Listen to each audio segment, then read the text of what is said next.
사랑합니다, 여러분. 제 얼굴을 이제 보셨죠? 제가 이렇게 생겼습니다. 어, 너무 반갑죠? 이렇게 한 번씩 할까요? 예, 제가, 삶의 에너지를 줄이는 지혜, 위즈덤, 작가, 윤한성 목사입니다. 반갑습니다. 예, 정말 반갑습니다. 지혜 디렉터 윤한석입니다라고 매번 이렇게 소개합니다. 오늘은 삶의 에너지를 줄이는 지혜 위즈덤 17번째 이야기입니다. 오늘 제목은 영어입니다. More than money. 한국말로 굳이 따지자면 뭘까요? 돈보다 더한입니다. 그렇죠? 훨씬 생동감이 있으시죠? 아침에 막내를 데리고 그 어린이집에 데려다 주었습니다. 반팔을 입고 갔는데 아주 조금 추웠습니다. 근데 뭐 시원했습니다. 이렇게 옷을 가볍게 입으니까 이 몸 움직이기도 굉장히 좋고 참 기분이 좋았습니다. 아직 완전 더워지기 전에 이 날씨를 좀 여러분들이 만끽했으면 좋겠습니다. 자, 우리가 강의한 지도 한 6개월 이상 되었습니다. 강의에 실제로 도움이 되었는지 모르겠습니다. 정말 도움이 됐으면 좋겠습니다. 우리가 이제 만나서 이렇게 서로 이야기를 하면 참 좋은데 훨씬 더 상호작용도 많고요. 그래도 이렇게 일반적인 강의지만 잘 따라오시면 어느 정도 효과가 있을 것이라고 생각을 합니다. 또 압니까? 제가 이제 유명해져서 큰 공간을 마련하고 같이 신나게 산다는 것에 대해서 이야기할 수 있을지도 모릅니다. 그때를 꿈꾸어 봅니다. 어쨌든 제 강의를 들으시면서 제가 이때까지 살면서 쌓아왔던 그런 노하우를 얻어 가시면 참 좋겠습니다. 또 제가 이제 꼭 바라는 게 있습니다. 그게 뭐냐면 강의를 들으시면서 좋다고 생각하는 것들은 메모를 해 두셨다가 실천해 보시면 확실히 삶의 에너지가 준다는 것을 여러분들이 경험하실 수 있으실 것입니다. 다시 오디오로 하겠습니다. 지난주에 어떤 분이 2회를 들으시고 통찰력에 대해서 좀 더 설명해 주면 안 되겠느냐 이렇게 블로그에 요청하셨습니다. 그래서 블로그에 답을 달아드렸거든요. 여러분들도 뭐 어떤 회든지 뭐 13회도 좋고 어떤 회든지 질문이 있으시면 적어 주십시오. 제가 아는 만큼 설명해 드리도록 하겠습니다. 또 블로그가 만약 귀찮으신 분들은 그 트윗에 남겨 주십시오. 트윗은 어떻게 찾으시냐면 구글에 윤한석이나 이렇게 윤한석 목사 이렇게 치시면 트윗이 뜹니다. 그게 소개해 보시면 29세까지 물리하게 이런 식으로 출발하는 소개 글이 있습니다. 그게 바로 접니다. 그래서 트윗이나 블로그에 질문해 주시면 하여튼 제가 아는 만큼 이렇게 답변해 드리도록 하겠습니다. 저는 이제 페이스북은 하지 않거든요. 왜냐하면 그 페이스북 창업자 저크버크가 동성애를 지지했습니다. 팀 쿡을 지지하면서 그렇게 말을 했는데 저는 이제 동성애자들을 뭐 불쌍히 여기고 또 그들이 처한 상황을 이해하려고 노력합니다. 하지만 저는 그들의 삶을 동의할 수도 없고 지지하지도 않습니다. 그래서 페이스북은 하지 않습니다. 트윗이나 블로그에 남겨주시면 감사하겠습니다. 자, 지난주 미션 기억나십니까? 돈과 나의 위치를 생각해보자 하는 것이었습니다. 자, 우리는 자본주의 사회에 살고 있죠. 그리고 포스트 모더니즘 시대를 살고 있습니다. 이런 사회 속에서 여러분들과 돈의 위치를 생각해 보는 것은 아주 중요합니다. 그래야만 내가 돈을 지배하는지 돈이 나를 지배하는지 정확히 알 수 있기 때문입니다. 자, 돈이 여러분들 위에 있습니까? 위치하고 있습니까? 아니면 여러분이 돈 위에 위치하고 있습니까? 정확하지는 않아도 하나를 택하시면 다음 이야기를 전개하는데 도움이 될 거라 생각을 합니다. 그래서 저도 한 주 동안 이 돈에 대해서 생각을 많이 해봤습니다. 돈은 나에게 어떤 의미인지, 그리고 또 돈이 한 푼도 없으면 나는 살 수 있을까? 제 결론은 어땠겠습니까? 저 역시 돈이 없이는 살 수 없겠더라고요. 자본주의 세상에서 살아가고 있으니까 저도 마찬가지였습니다. 자, 그럼 돈이 나를 명령하고 있나? 아니면 내가 돈을 명령하고 있나? 요거를 한번 생각을 해봤습니다. 근데 아직까지는 제가 돈을 명령할 때가 훨씬 더 많은 것 같았습니다. 예를 하나 들면 제가 전도사 시절이었습니다. 그 신학대학원을 다닐 때 제가 저희 집사람한테 전화를 해서 나 동기 전도사 누구누구한테 10만원 줬어 라고 했다고 합니다. 사실 저는 제 기억도 잘 안 나는데 저희 집사람은 하여튼 충격적이었나 봅니다. 그래서 잘 기억을 하고 있더라고요. 저희 집사람을 뭐 어떤 비난하거나 그런 게 아닙니다. 왜냐하면 이 저와 저희 집사람의 차이로부터 이게 시작되는 거니까요. 자, 뭐 왜냐하면 그때 전도사들 걔 월급이 있었는데 저는 이제 최고의 월급을 받았습니다. 월 90만 원이 전도사계의 최고의 월급이었습니다. 교회는 이제 11조라는 게 있거든요. 그래서 11조, 자신의 월급의 10%를 하나님께 드리는 겁니다. 그렇게 하고 나면 이제 얼마나 남습니까? 81만 원이 남습니다. 그래서 2003년도에 81만 원으로 살았습니다. 그런데 이제 그때 어떤 의사분이 계셨거든요. 그래서 그분이 이제 저보고 신대원에서 매달 책 좀 사보라고 20만 원씩 후원을 해 주셨습니다. 근데 그 중에 반이 10만 원을 친구 전도사에게 준 겁니다. 그런데 이제 저희 집사람은 그때 돈이 없어가지고 호떡을 살까 말까, 이걸 하나 사 먹을까 말까 이렇게 고민하고 있던 시절이었습니다. 그때 제가 10만 원을 친구 전도사에게 준 겁니다. 자, 그럼 지금 저는 어떨까요? 이 사람이 잘 변하겠습니까? 똑같습니다. 뭐 지금이나 뭐 그때나 똑같습니다. 보면 지금은 사실 더 많이 남을 위해서 쓰지는 않는 것 같습니다. 왜냐하면 실제로 운용할 수 있는 돈은 이제 몇 배로 늘어났지만 이제 자녀가 3명이고 또 그때 이제 저랑 알던 사람들이 이제는 자기들도 경제적으로 많이 안정이 됐기 때문입니다. 하지만 아직도 교인들에게 이렇게 얻어먹는 거 별로 좋아하지 않습니다. 제가 낼 때도 많습니다. 사실 제가 내고 싶습니다. 어떨 때 이렇게 교인들이 계산하고 나면 제가 화를 낼 때도 있습니다. 그냥 화를 내는 게 아니라 진짜 마음이 안 좋아서 화를 내는 겁니다.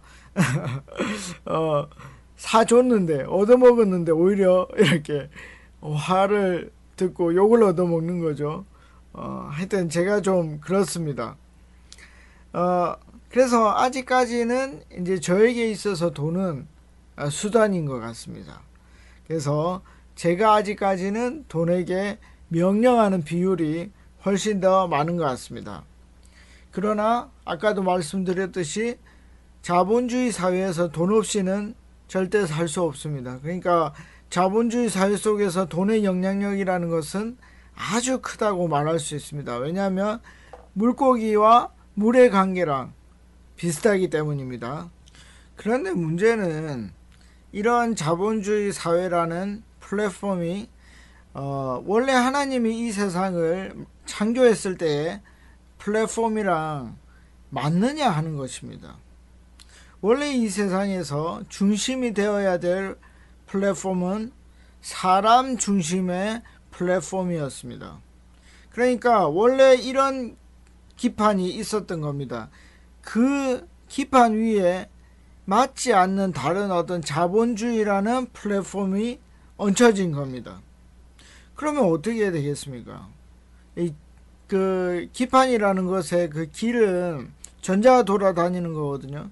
그럼 기판이 서로 맞지 않으니까 전자가 돌아다니는 게 굉장히 힘들어집니다. 그렇게 되면 과부하가 걸리고 열이 발생해서 컴퓨터가 제대로 돌아가지 않습니다. 그리고 곧 그 플랫폼은 타버리고 맙니다. 기판이 타고 나면 컴퓨터는 부팅 자체가 되지 않을 수도 있습니다. 그러니까 컴퓨터를 켜도 아예 켜지지 않는 겁니다. 그러니까 세상이 돌아가지 않는 상태가 되는 것이죠. 자본주의라는 어떤 플랫폼이 너무 심하면 그렇게 세상 자체가 돌아가지 않을 수도 있다 하는 것입니다. 그러니까 자본주의라는 플랫폼은 돈 중심이기 때문에 원래 하나님이 만든 플랫폼과 달라서 많은 걸 놓치고 살 수밖에 없다는 것입니다. 사람들 중심의 그런 원래 가져야 됐던 것들을 놓치고 살 수밖에 없는 것이죠. 예를 들면 이런 겁니다. 아이들과 같이 노는 시간입니다. 이 돈을 번다고 아이들과 같이 놀 시간이 없는 거죠.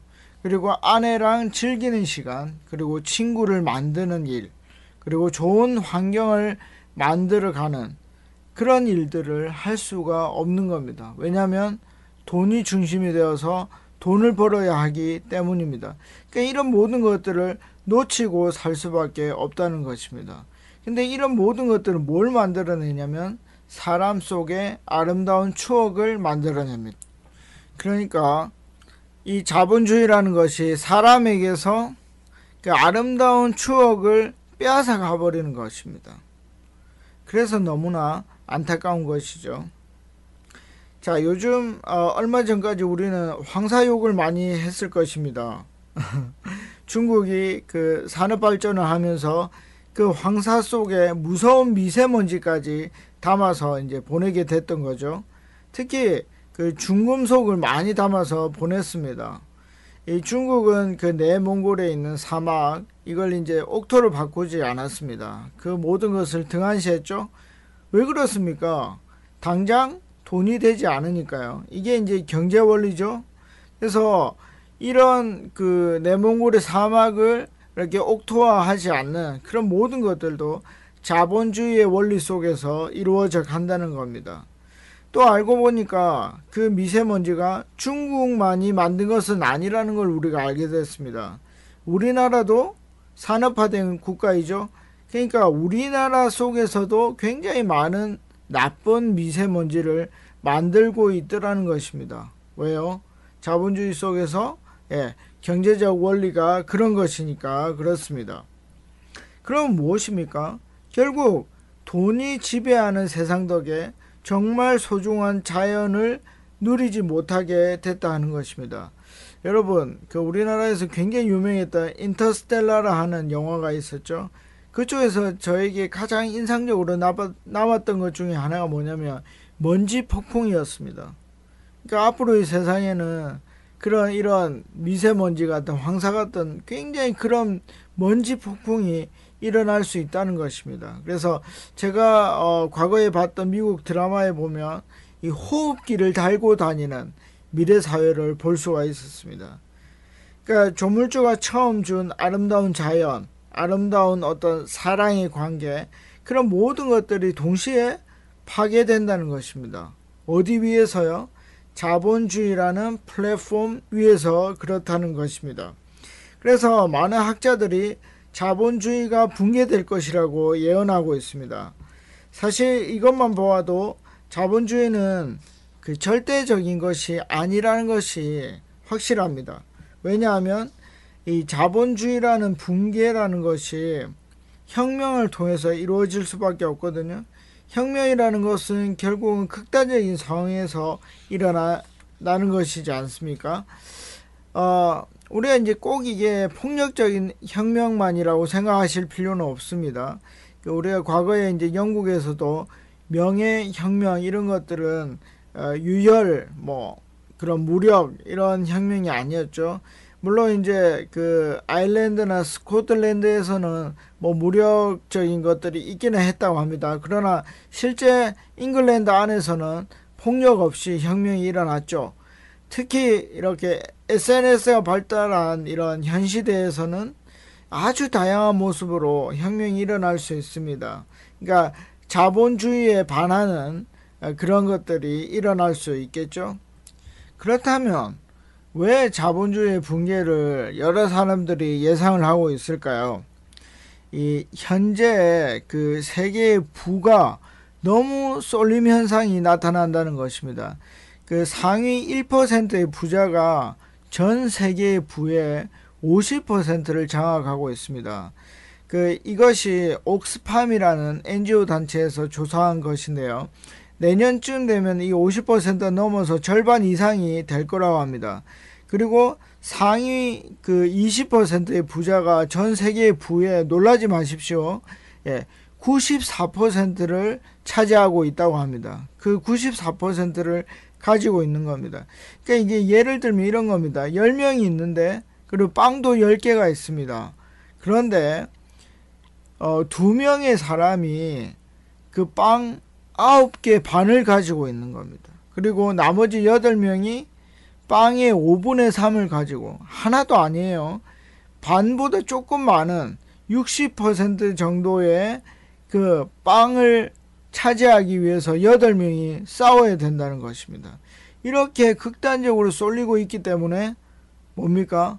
이런 혁명들, 그러니까 자본주의가 붕괴될 것이라고 볼 수밖에 없다는 것입니다. 그래서 워렌 버핏이나 그다음에 프란시스코 교황 그리고 여러 학자들이 자본주의는 잘못된 체제다라고 벌써 말하고 있습니다. 그리고 이것이 붕괴될 것이라고 예측하고 있습니다. 실제로 북유럽, 스웨덴이나 노르웨이 같은 나라에서는 이제 수정 자본주의가 적용되고 있죠. 그래서 한 세금을 한 40% 정도 물리고 그것으로 사회에서 다시 부를 재분배하고 있습니다. 그래서 모두가 좀 잘 사는 그런 세상으로 만들고 있습니다. 이것이 이제 돈이 이제 목적이 아닌 삶을 윤택하게 하는 데에 사용되는 어떤 수단, 도구로서의 원래의 모습을 찾을 수 있도록 전환하려고 하는 그런 노력입니다. 특히 이런 것은 요한계시록에도 나와 있습니다. 재밌죠? 요한계시록 17장, 18장에 보면 바벨론 성이라는 성이 나옵니다. 이 성이 이제 멸망을 당하는데 이 바벨론 성이라는 것은 이 세상을 지배하고 있는 권력 체계와 또 자본의 체계, 왜냐하면 그 바벨론 성에는 상인들이라는 그런 상징적인 자본주의 체계가 포함되어 있습니다. 이 세력들이 붕괴를 하게 됩니다. 두 가지 방법으로 이제 멸망을 하는데요. 첫 번째는 자멸합니다. 그리고 두 번째는 신의 징벌이 나오는데 하루 만에 그 모든 징벌이 일어납니다. 그래서 그 권력 체제와 자본주의 체제가 붕괴되는 것을 우리가 볼 수 있습니다. 자, 왜 그러면 서로 자멸을 하게 될까요? 당연한 거 아니겠습니까? 권력과 자본의 특징이 뭐겠습니까? 인간의 탐욕스러운 욕망과 너무 쉽게 결합하고 너무 강력하게 결합하기 때문입니다. 그래서 권력과 자본주의는 인간의 무서운 욕심과 결합해서 스스로 무너질 수밖에 없다는 것입니다. 뭐 더 가지려고 하고 더 막 이렇게 횡포를 부리려고 하니까 뭐 당연한 겁니다. 그래서 이제 워렌 버핏 같은 부자들은 스스로 부유세를 만들어서 부의 재분배를 이루려고 하는 것입니다. 그래야 자기들이 돈을 많이 벌 수 있는 어떤 자본주의가 스스로 망하지 않기 때문입니다. 자, 이와 같이 자본주의는 지금 보기에는 굉장히 영원할 것 같고 강력해 보이지만 원래 신의 플랫폼과 맞지 않기 때문에 영원할 수 없다는 것입니다. 영원할 수 없다는 것은 무슨 말입니까? 결국 절대적일 수 없다는 것입니다. 물론 그 힘은 굉장히 강력해서 오래 갈 것입니다. 그 요한계시록에도 최후 심판 전까지 나오는 걸 보면 굉장히 그 수명이 오래 갈 것입니다. 그러나 망하지 않는 것은 아닙니다. 분명히 망합니다. 그래서 영원하지 않는 것은 절대적일 수 없는 것입니다. 자, 여기까지 이제 자본주의라는 전체적인 개념에서 돈의 멸망을 생각해 보았습니다. 그러면 개인에게 있어서 돈은 어떻게 될까요? 돈의 그 멸망은 어떤 식으로 나타날까요? 자, 제 책에 보면은 그 네이선 로스차일드라는 사람이 나옵니다. 화폐 전쟁이라는 책에 보면 이 네이선 로스차일드에 대한 이야기가 자세히 나옵니다. 그리고 이 사람의 가문에 대해서도 굉장히 자세히 이야기가 나옵니다. 이 사람의 재산이 얼마나 될까요?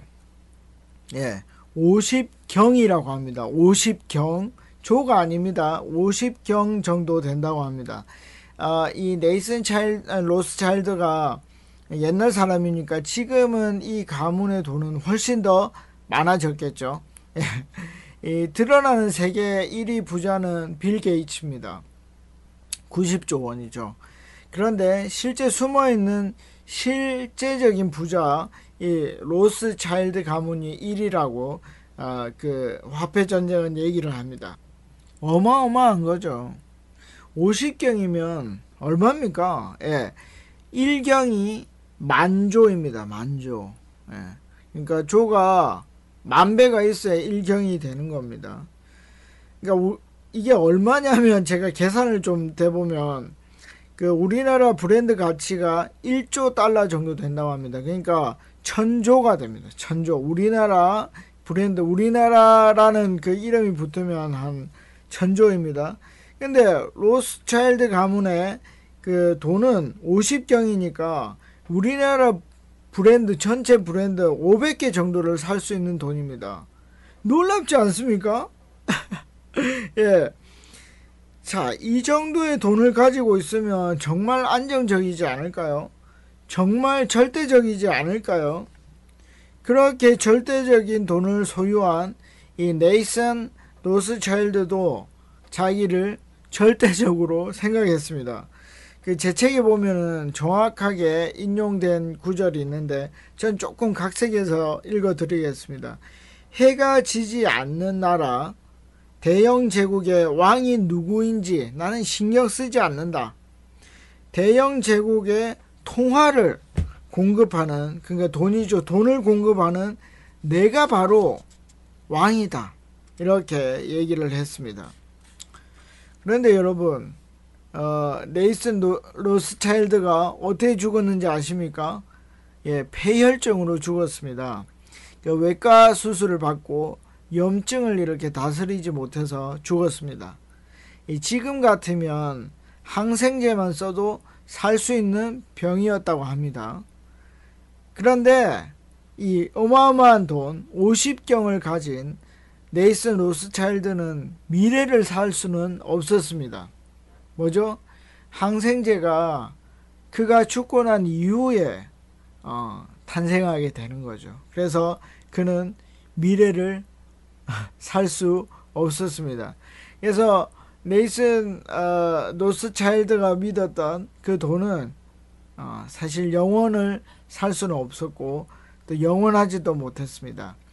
이 성경에 이런 이야기가 나옵니다. 그 누가복음이라는 책에 보면 12장에 부자가 나오는데 이런 구절에 나옵니다. 제가 한번 읽어보겠습니다.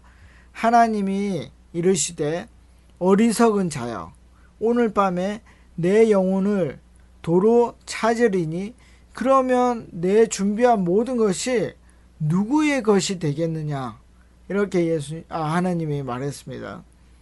만약 하나님이란 신이 정말 있다면 이 구절을 네이슨 로스차일드에게 적용한 것입니다.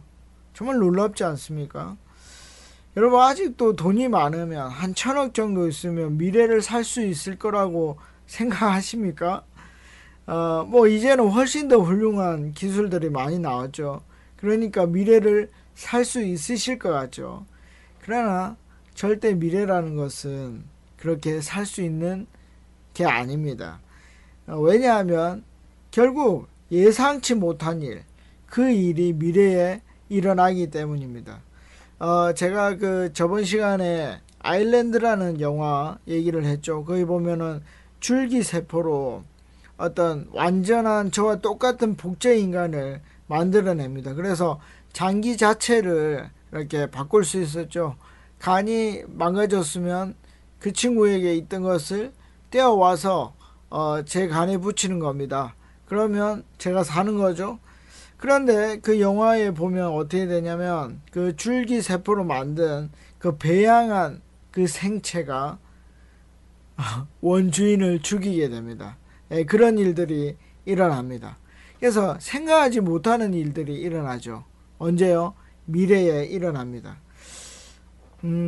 그래서 그 영화 또 2012년이라는 영화에 보면 이제 전 세계가 노아 홍수가 일어난다는 것을 전제로 해서 어떤 막 지각 변동이 일어나고, 그래서 부자들이 비밀리에 노아의 배 같은 아주 그 놀라운 배를 이렇게 예약을 합니다. 그 배의 승차권을 비밀리에 사게 되죠.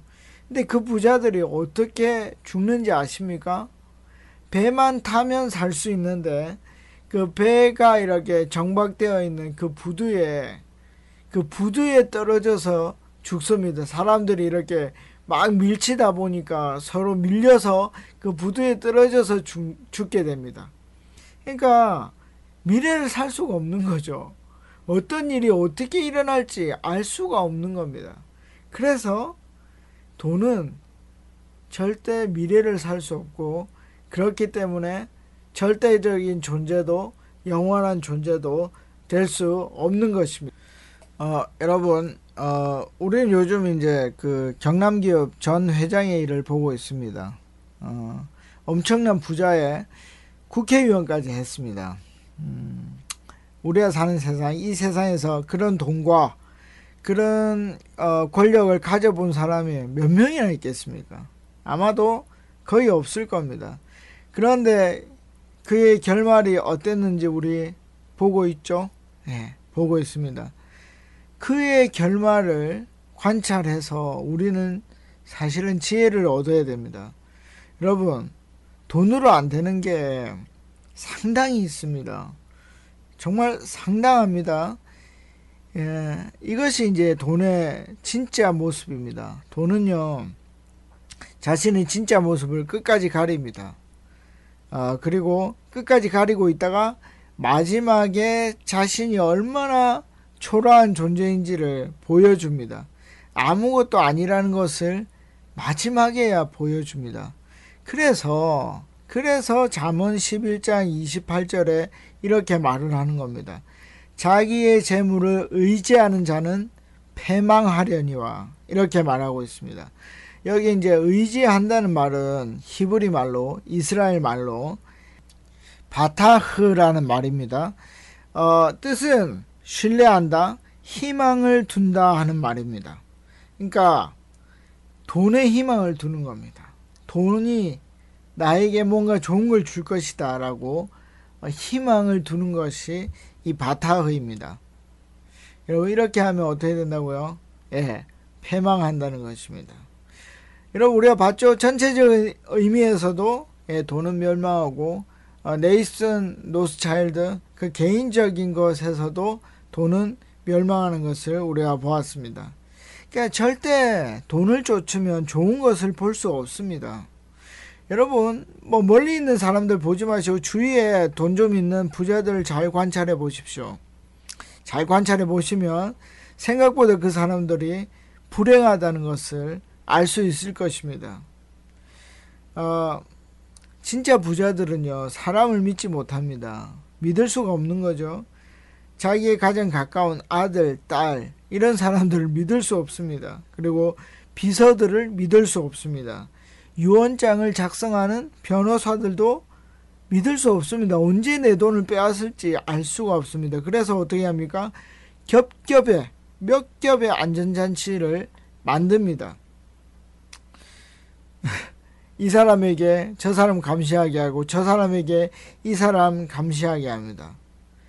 이게 돈의 끝입니다. 이게 돈의 진짜 모습입니다. 절대 돈으로 관계를 살 수 없고 돈으로 진짜 사랑을 살 수 없습니다. 진짜 친구도 살 수 없습니다. 돈으로 살 수 있는 것은 관계 같아 보이는 가짜 관계를 살 수 있습니다. 사랑같이 보이는 진짜 비슷한 가짜 사랑을 살 수 있습니다. 언제 배신할지 모르는 그런 진짜 같은 가짜 친구를 살 수 있습니다. 여러분, 그래서 제가 돈을 의지하지 말라고 하는 겁니다. 그래서 잠언이 돈을 의지하는 사람은 패망한다고 얘기를 하는 것입니다. 여러분, 그러면 이제 돈으로 우리는 뭘 해야 될까요? 뭘 해야 그러면 괜찮을까요? 예, 제가 제시해 드리고 싶은 것은 의미를 만드는 것입니다. 의미 있는 일을 위해서 돈을 사용하는 것입니다. 뭘로? 수단으로 사용하는 것입니다. 제가 지난 시간에 그 돈에 대한 느낌에 대해서 여쭤봤습니다. 돈의 느낌은 어떻습니까? 좋습니까? 나쁩니까? 무덤덤합니까? 제가 돈에 대해서 어떤 느낌인지 궁금하시죠? 저는 이제 뭐 목사라서 그렇기도 하고, 하여튼 아까 보셨죠? 이상주의자? 예, 그래서 저는 돈에 대해서 무덤덤합니다. 기독교인들은 사실 이 세상에 진짜 기독교인이라면 큰 의미를 두지 않습니다. 그래서 성경에 보면 하늘 곳간에 재물을 쌓으라고 말을 합니다. 이 땅에 말고요. 그래서 뭐 저도 돈에 대해서 무덤덤할 수 있습니다. 근데 두 번째 이유가 또 있습니다. 제가 몇 번 전에 이렇게 MBTI에 대해서 말씀을 드렸죠. 그래서 제가 I 기질이라고 말씀을 드렸습니다. 근데 제가 또 가진 기질 중에 하나가 N이라는 기질입니다. 이 N이라는 기질은 이상주의자입니다. 이상주의자의 특징이 바로 이 N입니다. 그래서 저희 아내가 그럽니다. 당신 또 저 하늘에 가 있다? 제가 생각해봐도 이 땅에 발을 딛고 사는 사람이 아니고 저 하늘에 떠있는 비현실주의자, 이상주의자인 것 같습니다. 뭐 이런 이유로 제가 사실 돈에 관심이 없는 것은 맞습니다. 그런데 저는 큰 집에 살고 싶습니다. 어느 정도 큰 집에 살고 싶으냐면 그 축구장이 있는 집에 살고 싶습니다. 혹은 서울랜드만한 교회를 가졌으면 좋겠습니다. 저희 집이 서울랜드만 하고 저희 교회가 서울랜드만 했으면 좋겠습니다. 제가 이제 늘 용산 이마트에 가거든요. 그러면 야, 이 건물 좋다. 뭐 시장도 볼 수 있고 애들 놀이터도 있고 극장도 있고 이런 데가 교회 되었으면 참 좋겠다. 이런 말도 안 되는 이야기를 합니다. 우리 집사람이 보면 저 같은 사람 이해가 안 되는 거죠. 이상만 쫓고 꿈만 쫓습니다. 그래서 오히려 돈에 대해서 더 무덤덤한지도 모르겠습니다. 사실 엄밀히 말하면 저는 돈을 쓰는 데 관심이 있습니다. 그래서 돈을 사용해서 나타나는 그 부산물에 관심이 있는 것이죠. 예를 들면 저는 하고 싶은 것이 있는데요. 저는 저녁마다 한 사람들 12커플씩 이렇게 초대해서 바베큐 파티를 하고 싶습니다. 그러려면 뭐 사람 1인당 한 2만원 정도 치면 한 48만원 정도가 필요합니다. 그러니까 한 50만원 정도를 매주 쓸 수 있으면 저는 좋습니다. 그 돈을 써서 즐기고 이야기하고 먹고 놀고 행복한 추억을 만들고 싶습니다. 돈을 쓰는 저의 느낌입니다.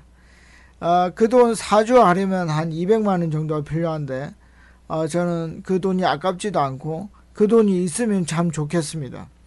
그래서 늘 하나님께 기도합니다. 그런 큰 집, 서울랜드만한 집을 달라고 기도합니다. 아니면 뭐 초등학교만한 집도 좋습니다라고 얘기를 합니다. 매주 이렇게 파티도 하고 사람들하고 이렇게 즐겁게 지낼 수 있도록 돈을 달라고 기도합니다. 그런데 저는 그것 때문에 뭐 안달하지 않습니다. 뭐 그게 없으면 없는 거죠. 그래서 그냥 저는 돈에 대해서 무덤덤한 겁니다. 그런데 바라기는 그렇게 바라고 있습니다. 저는 돈을 사용해서 좋은 관계를 만들고 싶습니다.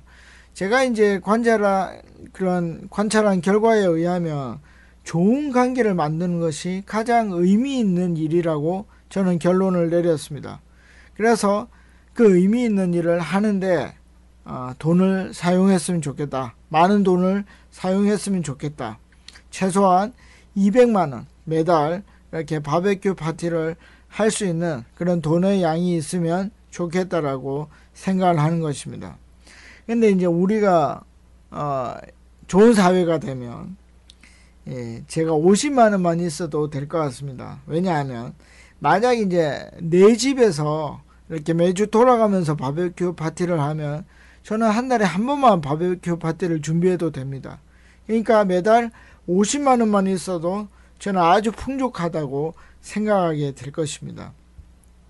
여러분, 제가 꿈꾸는 사회를 아시겠죠? 서로가 서로에게 돈으로 좋은 관계를 사는 그런 세상입니다. 그래서 이것이 사람 중심인 사회, 그 사회 속에서 돈이 수단으로 사용되는 모습이 아닌가 생각을 합니다. 그래서 저는 이제 제가 죽었을 때 많은 사람들이 아쉬워했으면 좋겠습니다. 야, 그 목사님 참 재미있었는데, 참 맛있었는데, 그때 우리 좋았지. 이런 말을 들을 수 있으면 참 좋겠습니다. 이게 이제 제 삶의 목표입니다. 이게 하나님이 이제 저를 이 땅에 둔 목적이라고 생각을 합니다. 자, 포스트 모더니즘 시대에 자기 자신의 감정만을 중요시하는 이 시대에 남의 감정을 위해서 한번 돈을 사용해 보실 생각이 없으십니까?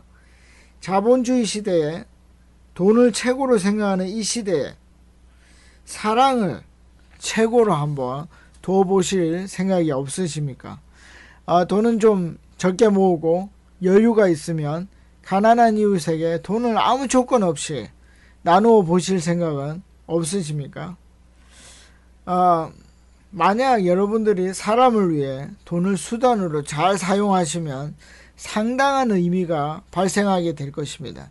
아마 진짜 관계들이 형성되게 될 것입니다. 그래서 저는 이상주의자니까 불가능하겠지만 내 돈과 내 돈이 혼용되는 그런 시절이 왔으면 좋겠습니다. 그러면 하나님이라는 신이 원래 만든 플랫폼 제대로 가동될 것이라 생각을 합니다. 그러면 사람들이 서로 사랑하면서 수단으로서 돈을 사용할 시간이 올 것입니다. 자, 이번 주 미션이 있습니다.